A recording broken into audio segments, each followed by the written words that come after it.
Today's question is simple but strange. What if the world we normally see is only a small part of reality? Today, I want to talk about a fascinating short book called The Doors of Perception by Aldous Huxley.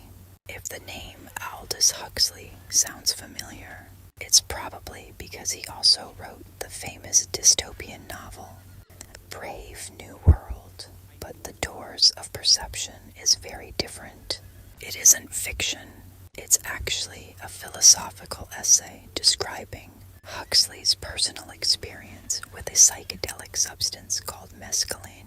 The book was published in 1954, at a time when psychedelic substances were still being studied seriously by scientists and philosophers.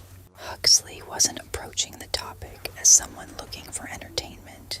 He was interested in consciousness itself. In this book, Huxley describes an experiment where he took mescaline under the supervision of a psychiatrist.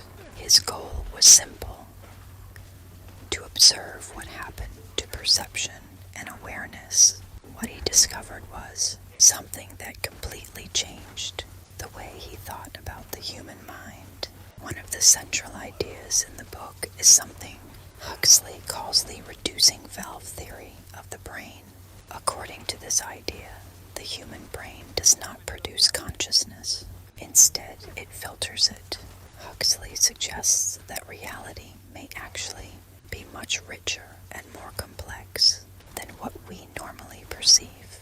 But if we were constantly aware of everything happening around us, the sheer amount of information would overwhelm us. So the brain acts like a filter, reducing the vast stream of reality into something manageable. In everyday life, this filter is extremely useful.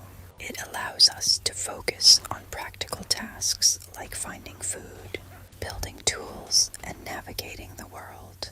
But Huxley believed that psychedelic substances might temporarily weaken this filter. When that happens, perception can expand dramatically. In the book, he describes looking at ordinary objects like chairs, flowers, or folds of fabric, and seeing them with an almost overwhelming sense of beauty and significance. Objects that normally seem completely ordinary suddenly appear filled with meaning. He describes colors becoming more vivid, patterns appearing everywhere, and a deep feeling that reality itself is far more mysterious than we normally assume. One of the most interesting parts of the book is how Huxley connects these experiences with art and religion. He points out that many mystical traditions describe states of consciousness that sound very similar to psychedelic experiences. For example, Buddhist enlightenment, Christian mystical visions, and Hindu spiritual experiences often involve a sense of unity, beauty, and profound insight. Huxley wondered whether these experiences might actually come from accessing deeper layers of perception. Another fascinating observation Huxley makes is that under mescaline, people often lose interest in language and conceptual thinking. Instead of analyzing the world through words and ideas, they begin to experience things directly. Colors, textures, shapes, and patterns become far more important than abstract concepts. Huxley believed this might reveal something important about the nature of human consciousness. Perhaps our ordinary mode of thinking is only one small way of interacting with reality. Another powerful idea in the book is that psychedelic experiences often dissolve the boundaries of the ego. The sense of being a separate individual can temporarily fade. Instead of feeling like an isolated observer, people sometimes report feeling connected to everything around them. This idea has also appeared in many spiritual traditions. Mystics throughout history have described moments when the boundary between the self and the world disappears. Huxley wondered whether psychedelic substances might be another pathway states of awareness. Of course, Huxley never suggested that psychedelics were the only way to explore consciousness.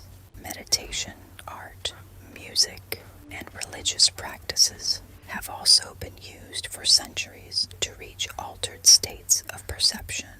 But what fascinated him was how quickly psychedelics could reveal these changes in awareness. In some cases, a completely ordinary person could experience dramatic shifts in perception within a few hours. That raised an important philosophical question. If our perception of reality can change so dramatically, how certain can we really be about the nature of the world we normally see? Are we experiencing reality itself, or just a simplified version created by the brain? The Doors of Perception remains one of the most influential books ever written about altered states of consciousness. Even today, many neuroscientists and philosophers continue to explore similar questions about how the brain constructs reality. Whether you agree with Huxley's conclusions or not, the book encourages readers to question something we normally take for granted, the way we perceive the world. Maybe reality is far stranger, deeper, and more mysterious than our everyday senses allow us to see. And maybe the doors of perception are only slightly open. If Huxley is right, then our normal, everyday awareness might actually be a very narrow window into reality. Most of the time, we experience the world in a very practical way. We see objects, we recognize them, and we immediately categorize them. A chair is a chair. A tree is a tree. A building is a building. Our brains are constantly simplifying the world. This is extremely useful for survival, but it might also limit the depth of our perception. What fascinated Huxley was the idea that under certain conditions, the mind can temporarily step outside of this simplified mode of perception. Instead of seeing objects as tools or categories, we begin to see them as pure forms, colors, patterns, and structures. In other words, the world stops being something we simply use and starts becoming something we truly observe. Huxley even suggested that artists throughout history might occasionally access similar states of perception. When we look at certain paintings, sculptures, or pieces of music, we sometimes feel that the artist is showing us a different way of seeing reality, something deeper than ordinary perception.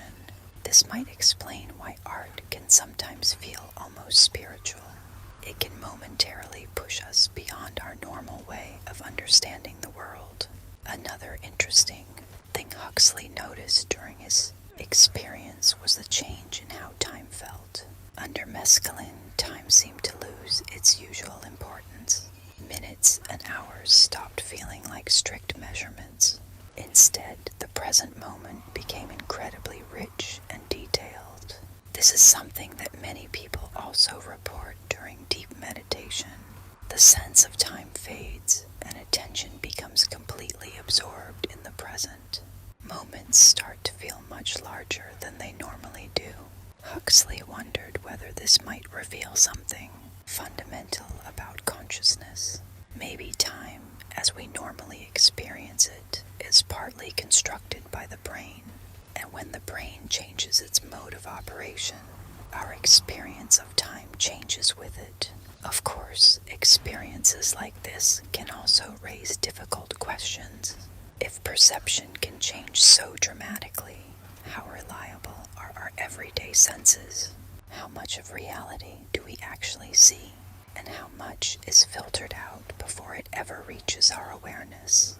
These questions are still being explored today by neuroscientists and philosophers. Modern brain imaging studies have even shown that psychedelic substances can temporarily reduce activity in certain brain networks that are associated with the ego and self-identity. When those networks quiet down, perception can become much more fluid and open. But even without psychedelics, humans have always searched for ways to expand their awareness. Meditation, fasting, prayer, music, art, and ritual have all been used throughout history to explore the boundaries of consciousness. So in many ways, Huxley's book isn't really about psychedelics alone. It's about curiosity.